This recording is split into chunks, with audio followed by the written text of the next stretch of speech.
ಹಿಂಗೆ ಭೀಮನಕೆರೆ ಅಂತ ಒಂದು ಗ್ರಾಮ ಇತ್ತು. ಒಬ್ಬರು ಗುರುಗಳಿದ್ರು, ಶಾಸ್ತ್ರ ಚೆನ್ನಾಗಿ ಹೇಳ್ತಿದ್ರು. ದೇವಸ್ಥಾನ ಪೂಜೆ ಮಾಡೋರು, ಶಾಸ್ತ್ರ ಹೇಳೋರು, ತುಂಬಾ ಪ್ರಸಿದ್ಧ ಅವರು. ಮದ್ದೂರು ತಾಲೂಕೆಲ್ಲ ಪ್ರಸಿದ್ಧರು.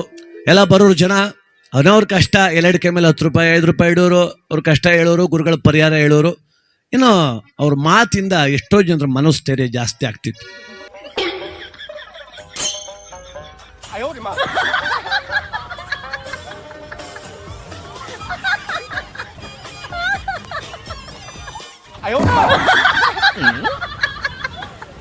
ಇಡೀ ಗ್ರಾಮಕ್ಕೆ ಅವ್ರು ಕಂಡ್ರೆ ಗೌರವ. ನಮ್ಮೂರು ಸ್ವಾಮಿಗಳು ತುಂಬಾ ಚೆನ್ನಾಗಿ ಶಾಸ್ತ್ರ ಹೇಳ್ತಾರೆ, ಅವರಿಂದಾಗಿ ನಮ್ಮೂರಿಗೆ ಸುತ್ತಮುತ್ತ 10 ಜನ ಬರ್ತಾರೆ ಅಂತ ಊರ್ ಜನಕ್ಕೆಲ್ಲ ಗೌರವ, ಅಭಿಮಾನ.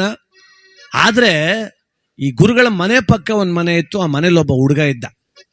ಅವನಿಗೆ ಮಾತ್ರ ಇವ್ರು ಕಂಡ್ರೆ ಹೊಟ್ಟೆ ಕಿಚ್ಚು. ಈ ಸ್ವಾಮಿಗಳು ಕಂಡ್ರೆ ಇವ್ರು ಶಾಸ್ತ್ರ ಹೇಳ್ತಿದ್ರೆ ಬಂದು ಪಕ್ಕದಲ್ಲಿ ಕೂತ್ಕೊಂಡ್ಬಿಡುವ. ಸ್ವಾಮಿಗಳೇ, ಹೆಂಗೋ ಒಳ್ಳೆ ದುಡ್ಡು ಆಯ್ತು, ಅದು ಮಾಡ್ಕೊಳ್ಳಿ. ಮಳಿಲ್ಲ ಬೆಳಿಲ್ಲ, ನಿನಗೆ ಮಾತ್ರ ದುಡ್ಡು ಕನೆಯ ಅನ್ನು. ಅವರು ನೋಡು, ಸುಮ್ಮನೆ ಹೋಗ್ಬೇಕು ನೀನು, ಹಂಗೆಲ್ಲ ನನಗೆ ತರಲೆ ಪ್ರಶ್ನೆ ಕೇಳಬಾರ್ದು, ನೀವು ನಂಗೆ ಬೇಸರ ಮಾಡಬಾರ್ದು, ಎದ್ದೋಗಪ್ಪ ಅನ್ನೋರು. ಇವನು ಮಾತ್ರ ಸುಮ್ಮನೆ ಅಂತ ಇಡ್ತಿರ್ಲಿಲ್ಲ. ಅಲ್ಲ ಹೊಲ್ದ ಹತ್ರ ತೋಟದ ಹತ್ರ ಒಯ್ತಿರುವ, ಸುಮ್ಮನೆ ಒಯ್ತಿಲ್ಲ. ಸ್ವಾಮಿ, ಅದ್ಯಾರು ಅಂದ್ರು ಚಿರತೆ ಓಡಾಡ್ತದೆ ಅಂತ ನಮ್ಮ ತೋಟದ ತಾವು ಆ ಪಂಚಾಂಗದಲ್ಲಿ ಕಂಡದೆ ನೋಡಿ, ಈ ಮೂಲೆಲ್ಲದೆ ನಮ್ಮ ತೋಟ ಅನ್ನುವ. ಪಂಚಾಂಗದಲ್ಲಿ ಚಿರತೆ ಕಂಡದೆ, ಯಾಕೋ ಹಿಂಗೆ ಹಿಂಸೆ ಕೊಟ್ಟು. ಇಡೀ ಊರವ್ರಿಗೆ ಸ್ವಾಮಿಗಳು ಕಂಡ್ರೆ ಭಯ, ಸ್ವಾಮಿಗಳಿಗೆ ಇವನ್ ಕಂಡ್ರೆ ಭಯ. ಏನಾರು ಅಂತಾನೆ ಕಣೆಯ ಬಂದು ಅಂತ. ಒಂದು ದಿವಸ ಶ್ರಾವಣ ಶನಿವಾರ, ಅವತ್ತು ಸ್ವಾಮಿಗಳು ಕುಂತವ್ರೆ, ಯಾರು ಬಂದಿಲ್ಲ ಶಾಸ್ತ್ರ ಕೇಳೋರು. ಏನೋ ಪುಸ್ತಕ ನೋಡ್ತಾ ಕುಂತಿದ್ರು. ಇವನು ಸ್ನಾನ ಎಲ್ಲ ಮಾಡಿ ಬಿಳಿ ಬಟ್ಟೆ ಹಾಕೊಂಡು ಹಣೆ ಮೇಲೆ ನಾಮ ಹಾಕೊಂಡು ನನ್ನಂಗೆ ಬಂದು ಸ್ವಾಮಿಗಳ ಮುಂದೆ ಕೂತ್ಕೊಂಡ. ಸ್ವಾಮಿಗಳು ಏನೋ ನನ್ನ ಆಡ್ಕೊಳಕ್ ಬಂದ ಅಂದ್ರು. ಇಲ್ಲ ಸ್ವಾಮಿ, ದಯಮಾಡಿ ಸುಮ್ಮನೆ ರೀ, ನಾನು ಮೊನ್ನೆ ಮದ್ದೂರಲ್ಲಿ ಯಾವುದೋ ಮದುವೆಗೆ ಹೋಗಿದ್ದೆ ಸ್ವಾಮಿ, ಅಲ್ಲೂ ನಿಮ್ಮದೇ ವಿಚಾರ. ಭೀಮನಕೆರೆ ಸ್ವಾಮಿಗಳು ಚೆನ್ನಾಗಿ ಶಾಸ್ತ್ರ ಹೇಳ್ತಾರೆ ಅಂತ. ಅವತ್ತು ಚನ್ನಪಟ್ಟಣಕ್ಕೆ ಒಂದು ಮದುವೆಗೆ ಹೋಗಿವ್ನಿ, ಅಲ್ಲೂ ನಿಮ್ಮದೇ ವಿಚಾರ. ಆ ಮಂಡ್ಯಕ್ಕೆ ಒಂದು ಮದುವೆಗೆ ಹೋಗಿವ್ನಿ ಸ್ವಾಮಿ, ಅಲ್ಲೂ ನಿಮ್ಮದೇ ವಿಚಾರ. ನನಗೆ ಬೇಜಾರಾಗ್ಬಿಡ್ತು ಸ್ವಾಮಿ, ಇಂಥ ಗುರುಗಳಿಗೆ ನಾನು ಅವಮಾನ ಮಾಡ್ತಿದ್ನಲ್ಲ, ತಪ್ಪಲ್ವ ನಂದು. ದಯಮಾಡಿ ನನ್ನ ತಪ್ಪ ಕ್ಷಮಿಸ್ಬೇಕು ಅಂತ 2 ಕಾಲು ಹಿಡ್ಕೊಂಬಿಟ್ಟ ಬಿಗ್ಗೆ.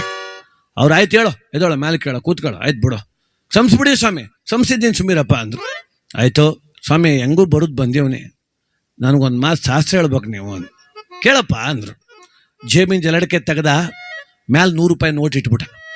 ಅವ್ರಿಗಿನ್ನೂ ಸಂತೋಷ ಆಗೋಯ್ತು. 10 ರೂಪಾಯಿ ಇಡೋದೇ ಕಷ್ಟ ಎಲ್ರೂ, 100 ರೂಪಾಯಿನೇ ಇಟ್ಟವನೇ ಅಂತ. ಅವ್ರು ಅನ್ಕೊಂಡ್ರೆ ಎಲ್ಲೋ ಲಗ್ನ ಕೇಳ್ತಾನೆ, ಹೆಣ್ಣು ನೋಡ್ಕೊ ಬಂದವನೇ ಅಂತ ಅವರು.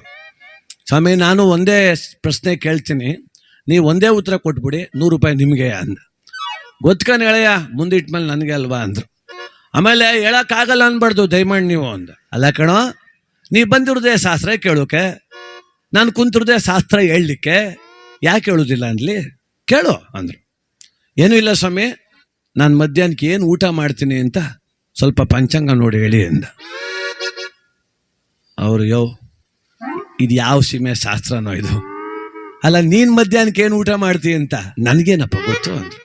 ಗೊತ್ಕೊಂಡು ಹೇಳಿ ಸ್ವಾಮಿ, ನಾನು ನೋಡ್ತೇವೆ, ಬಂದವ್ರಿಗೆ ಏನಂತೀರಿ ನೀವು? ಇನ್ನು 3 ತಿಂಗಳಿಗೆ ಸರಿ ಹೋಯ್ತದ ಹೋಗಿ ಅಂತೀರಿ, ಇನ್ನು 2 ತಿಂಗಳಿಗೆ ಎಲ್ಲ ಸರಿ ಹೋಗ್ತದೆ ಗುರುಬಲ ಅಂತೀರಿ. 3 ತಿಂಗಳಿಗೆ ಆಗುದ ಈಗಲೇ ಹೇಳ್ಬೇಕಾದ್ರೆ ಮಧ್ಯಾಹ್ನಕ್ಕೆ ಊಟ ಮಾಡೋದು ಹೇಳೋಕ್ಕಾಗಲ್ವಾ ಹೇಳಿ ಅಂತ. ಹಂಗೆಲ್ಲ ಹೇಳೋಕ್ಕಾಗಲ್ಲ ಕಣೋ ಅಂದರು. ಹೇಳೋಕ್ಕಾಗಲ್ಲ ಅಂದರೆ 100 ರೂಪಾಯಿ ಇಡುವಾಗೆ ಹೇಳ್ಬೇಕಾಗಿತ್ತು ನೀವು. ಮೊದಲು ಪ್ರಶ್ನೆ ಕೇಳು, ಆಮೇಲೆ ದುಡ್ಡು ಕೊಡು ಅಂತ ಹೇಳ್ಬೇಕಿತ್ತು. ನಾನು ದುಡ್ಡು ಇಡುವಾಗ ಅಲ್ಕಿಸ್ಕೊಂಡು ಕುಂತಿದ್ದಲ್ಲಪ್ಪ, ಒಳ್ಳೆ ಕತೆ ಮಾಡ್ತಾನಲ್ಲ ಇವನು. ಆಯ್ತು ಬಿಡಪ್ಪ, ನಿಂತವ್ 100 ರೂಪಾಯಿ ಇಡ್ಸ್ಕೊಂಡಿದ್ದೆ ದೊಡ್ಡ ಅಪರಾಧ, ನಾನು ತಪ್ಪಾಯ್ತು, ಹೇಳೋಕ್ಕಾಗಲ್ಲ, ಈಗೇನು ಮಾಡ್ಬೇಕು ಹೇಳು ಅಂದರು.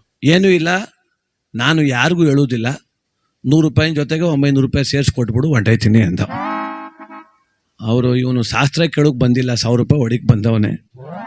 ಏನೇ ನನ್ಗೆ ಆಚಾರ ಇವತ್ತು, ಕೊಟ್ಬಿಡುವ ಅಂದರೆ 1000 ರೂಪಾಯಿ ಎಲ್ಲಿ ತರಲಿ ನಾನು? 1 ತಿಂಗಳೆಲ್ಲ ಶಾಸ್ತ್ರ ಹೇಳಿದ್ರು 1000 ರೂಪಾಯಿ ಸಿಗಲ್ಲ. ಅವರಂದರು, ಈಗೇನು ನಿನಗೆ ಶಾಸ್ತ್ರ ಹೇಳಬೇಕು ಇಲ್ಲ ದುಡ್ಡು ಕೊಡಬೇಕು ಅಂತ? ನೀನು ಹೇಳ್ತೀನಿ ಬಿಡು ಅಂದರು. ಹೇಳಿ ಮತ್ತೆ ಅಂದ ಅವನು. ಅವರು ಯೋಚನೆ ಮಾಡಿದ್ರು, ಬುದ್ಧಿವಂತರು ಸ್ವಾಮಿಗಳು. ಇವ್ರ ಮನೆ ದೇವರು ತಿರುಪತಿ ವೆಂಕಟೇಶ್ವರ, ಹುಡುಗನ ಮನೆ ದೇವರು. ಅವ್ರಿಗೆ ಗೊತ್ತಿತ್ತು ಗುರುಗಳಿಗೆ, ಇವತ್ತು ಶನಿವಾರ, ಸ್ನಾನ ಎಲ್ಲ ಅಚ್ಚುಕಟ್ಟಾಗಿ ಮಾಡಿ ಬಿಳಿ ಬಟ್ಟೆ ಎಲ್ಲ ಹಾಕೊಂಡವನೇ, ಹಣೆ ಮೇಲೆ ನಾಮ ಹಾಕವನೇ ಅಂದರೆ ಇವತ್ತು ಶ್ರಾವಣ ಮಾಡೋರು ಇವ್ರ ಮನೆಯಲ್ಲಿ ವಿಶೇಷವಾಗಿ ದಾಸಪ್ಪನ ಪೂಜೆ ಮಾಡವ್ರೆ. ಆ ದಾಸಪ್ಪನಿಗೆ ಎಡೆ ಇಡಬೇಕಾದ್ರೆ ಪಾಯಸ ಅಂತೂ ಮಾಡಿರ್ತಾರೆ ಅಂತವ್ರು. ಅವ್ರಂದ್ರು, ಏನಿಲ್ಲ ಹೋಗೋ, ಮಧ್ಯಾಹ್ನ ಪಾಯಸ ಕುಡಿಯೋ ಯೋಗ ನಿನಗದೆ ಅಂದ್ರು. ಹೌದಾ ಸ್ವಾಮಿ, ಒಂದು ಚೀಟಿ ಬರ್ಕೊಟ್ಬಿಡಿ ಅಂದ. ಅವ್ರು ಪಾಪ ಅದನ್ನೂ ಬರೆದ್ಬಿಟ್ರು, ಮಧ್ಯಾಹ್ನ 2 ಗಂಟೆಗೆ ಪಾಯಸ ಕುಡಿತಿ ಅಂತ ಬರೆದ್ರು. ಚೀಟಿ ಇಸ್ಕೊಂಡು ಮ್ಯಾಲಕ್ಕೆ ಎದ್ದ. ಸರಿ, ಯಾವ ನನ್ನ ಮಗ ನಿನ್ಗೆ ಹೇಳ್ದೋನು ನಮ್ಮಲ್ಲಿ ಪಾಯಸ ಮಾಡವ್ರೆ ಅಂತ. ನಾನು ನಿನ್ನ ಯಾಮಾರ್ಸೋಕೆ ಸ್ನಾನ ಮಾಡ್ಕ ನಾಮ ಹಾಕ ಬಂದಿರೋದು ಇವತ್ತು. ಓಹೋ, ನನ್ನ ನಾಮ ನೋಡ್ಬಿಟ್ಟು ಶ್ರವಣ ಮಾಡೋರು ಅನ್ಕಂಡ. ಅಯ್ಯೋ, ನಮ್ಮವ್ವ ಮದುವೆ ಹೋಗೋಳೆ ಮನೆಗೆ ಬೀಗ ಹಾಕೊಂಡು ಅಡುಗೆನೇ ಮಾಡಿಲ್ಲ ಇವತ್ತು. ಹೆಂಗೆ ಹೇಳ್ದೆ ಪಾಯಸ ಕುಡಿತಿ ಅಂತ ನೀನು? ಹೆಂಗೂ ಚೀಟಿ ಬೇರೆ ಬರ್ಕೊಟ್ಟಿದ್ದೆ, ನಾನೇನು ಬಿಡೋ ಮಗ ಅಲ್ಲ ನಿನ್ನ. ಸಂಜೆ 5 ಗಂಟೆ ತಿರ್ಗಾಡ್ತಿದ್ದು ಬರ್ತೀನಿ, ನೀರನ್ನು ಕುಡಿದಿಲ್ಲ, ಅನ್ನನೂ ತಿನ್ನೋದಿಲ್ಲ, ಪಾಯಸನೂ ಕುಡಿದಿಲ್ಲಪ್ಪ. ಊರ್ ಜನ ಎಲ್ಲ ನೈಗೆ ಸೇರಿಸ್ತೀನಿ. ನೋಡಿ, ನಮ್ಮೂರು ಪೂಜಾರಪ್ಪ ಅವರು ಬೆಳಗ್ಗೆ 9 ಗಂಟೆಯಲ್ಲಿ 100 ರೂಪಾಯಿ ಇಟ್ಸ್ಕೊಂಡು ಶಾಸ್ತ್ರ ಹೇಳಿದ್ರು. ನಾನು ಪಾಯಸ ಕುಡಿತೀನಿ ಅಂತ ಅವ್ರು ಹೇಳಿದ್ರು, ನಾನು ಕುಡ್ದಿಲ್ಲ ಅಂದ್ಮೇಲೆ ಅವ್ರ ಮಾತು ಸುಳ್ಳಾಯಿತು. ಅದಕ್ಕೆ ನೀವೇನು ಮಾಡಿ ಅಂದರೆ ನಮ್ಮೂರಿಗೆ 10,000 ರೂಪಾಯಿ ದಂಡ ಹಾಕ್ಬಿಡಿ ಅಂತ ಗ್ಯಾರಂಟಿ ಹಾಕಿಸ್ತೀನಿ ಅಂದ. ಅವರು 100 ರೂಪಾಯಿನ ಹಾಸ್ಕೋಗಿ 1000ಕ್ಕೆ ಮಿತ್ ಬತ್ತು. ಹಳ 1000 ರೂಪಾಯಿ ಕೊಟ್ಬಿಟ್ಟಿದ್ರೆ ಆಗುತ್ಕೊಂಡು 10,000ನೇ ಕಟ್ಟಿಸ್ತಾನಲ್ಲಪ್ಪ ಇವನ್ ಬೇರೆ. ಬಸವೇಶ್ವರ ಬೆಡ್ತಾರಸಮ್ಮ, ನನ್ನ ನೀವೇ ಕಾಪಾಡಬೇಕು ಅಂದ್ಬಿಟ್ರು ಸ್ವಾಮಿಗಳು.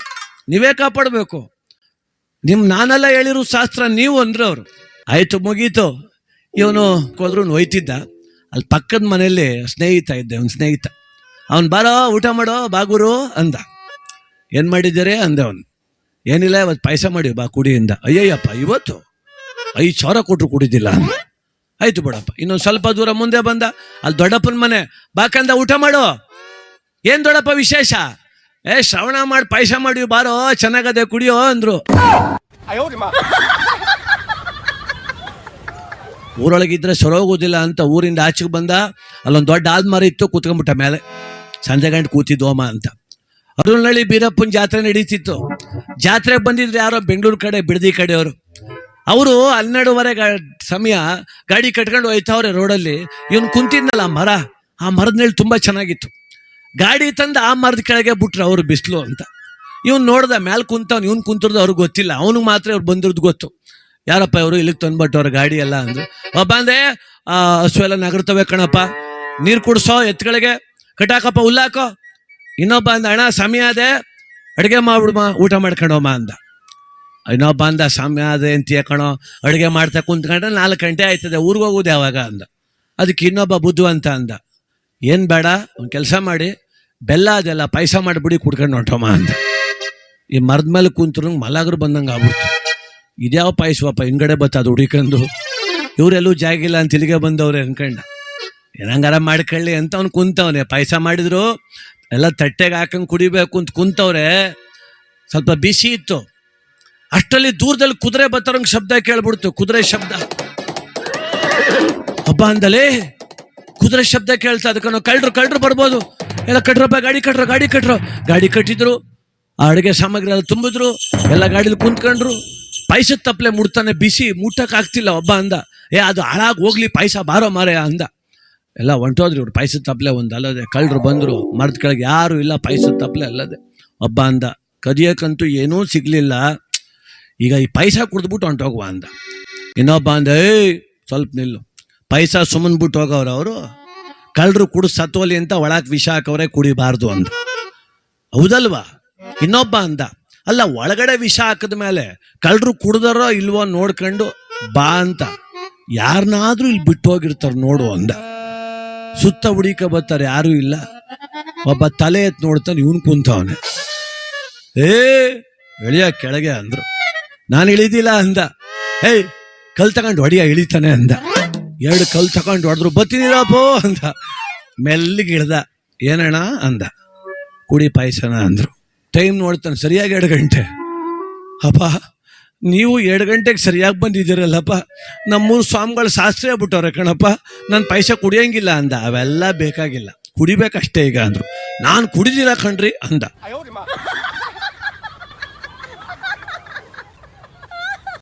ಅವನೇನ್ ಕೇಳ್ತಿ, ಕೆಡಿಕೊಂಡು ಉಯ್ಯಲ್ಲೋ ಅಂದ್ರು. ಪಾಪ 4 ಜನ ಕೆಡಿಕೊಂಡು ಅದೇ ಮೇಲೆ ಮಂಡಿ ಇಟ್ಕೊಂಡು ಊದ್ರು. ಅರ್ಧ ತಪ್ಪಲೆ ಪಾಯಸ ಓದ್ಬಿಟ್ರು. ಗ್ಯಾನ್ ತಪ್ಪಿದ ಬಿಡ ಪಾಪ. ಇನ್ನು ಅರ್ಧ ಕುಡ್ಕೊಂಡು ಅವ್ರು ಹೋದ್ರು. ಇವನು ಮೈಕೆಲ್ಲ ಒದ್ರಕ ಊರೊಳಗೆ ಬಂದ. ಸ್ವಾಮಿಗಳು ಸಿಕ್ಕಿದ್ರು. ಕಂದ ಪಾಯಸ ಕುಡ್ದ ಅಂದ್ರು. ಅಪ್ಪ ಸ್ವಾಮಿಗಳೇ ಊರೊಳಗಿದ್ರೆ ಸುಮ್ಮನೊಂದು ಲೋಟ ಕುಡ್ಬಿಡ್ತು ಅಪ್ಗಿರ್ಬೋದಿತ್ತು ಕಣಪ್ಪ, ನಿನ್ನ ಮೇಲೆ ಚಾಲೆಂಜ್ ಹಾಕೊಂಡು ಹೋಗಿ ಊರಿಂದ ಆಚೆ ಒಂದು ಜನ್ಮಕ್ಕಾಗುವಷ್ಟು ಪಾಯಸ ಕುಡ್ಕೊಂಬಂದೆ ಕಣಪ್ಪ ಅಂತ. ಆ ಗುರುಗಳಂದ್ರು ನಾನು ಹೇಳಲಿಲ್ಲ, ಬಸವೇಶ್ವರ ಹೇಳಿಸ್ತಾ, ಬೆಡದರ್ಸಮ್ಮ ಹೇಳಿಸಿದ್ಲು, ಮಲೆ ಮಾದೇಶ್ವರ ಹೇಳಿಸ್ತಾ, ನಾನು ಹೇಳಲಿಲ್ಲ ಕಣೋ, ಏನೋ ದೇವ್ರ ಮೇಲೆ ನಂಬಿಕೆ ಇಟ್ಕೊಂಡು ಹೇಳ್ಬಿಟ್ಟೆ ಅಂದ್ರು. ನಮ್ಮ ಬಲದೊಟ್ಟಿಗೆ ದೈವ ಬಲ ಬೇಕೇ ಬೇಕು.